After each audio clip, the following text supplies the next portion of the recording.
thank you so much, Andy, for speaking with me this morning. And what can we expect to see as far as beef demand in the coming years, do you think? Yeah, so ironically, beef demand over the last 3 years has been setting records. The cool thing about that is with beef demand setting records over the last 3 years, we've seen the highest retail prices in history.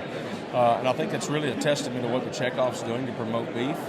When consumers are willing to pay the highest level for our highest prices for retail beef at the highest level in history, that's a good sign of what we're doing, and the consumers have a lot of faith in our product. Yeah, and then what does consumer education look like for you guys? So consumer education, multiple facets of that, right? One part of that is what are we doing on the farm or ranch to promote our product, but to raise a product that consumers enjoy and that they're going to get a good experience with. So telling that story about what we're doing for animal welfare, for sustainability. The other part of that is nutrition. And so consumers today are really focused on nutrition and what that looks like for them. And so it really plays a large factor in their buying decisions. And so we've got to tell that nutritional message to consumers that beef needs to be center of the plate. It is the king of proteins. And so we spend a lot of time on doing that. Lastly, we probably spend a lot of time on recipes and how to prepare different cuts of beef. I just talked about the highest retail prices in history.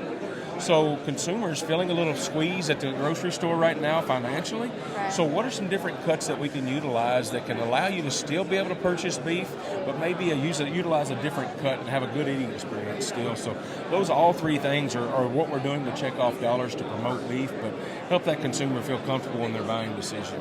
Yeah, definitely. And then going into a new administration here, is there anything that you're thinking about specifically as far as beef and trade and any of that stuff? Yeah, for us, obviously the beef market continues. Trade is a huge issue, and though we don't use checkoff dollars for lobbying or anything in Washington, D.C., we do have the U.S. Meat Export Federation that really relies on trade and the partnerships that we have internationally. They take those checkoff dollars and promote beef on international markets in over 80 countries, and so it's very, very important that we're on a level playing field from a trade standpoint. And so hopefully industry organizations can work on the trade front and establish those, and then our U.S. Meat Export Federation can go out and promote our product internationally. Definitely. And then as far as consumer education, where can people find information and resources about beef? Yeah, so for producers or consumers alike, you can go to beefboard.org or drivingdemandforbeef.com. Beef It's What's for Dinner is another website that resonates with most people because it's full of recipes and different ways to prepare all those cuts of beef that we spoke about.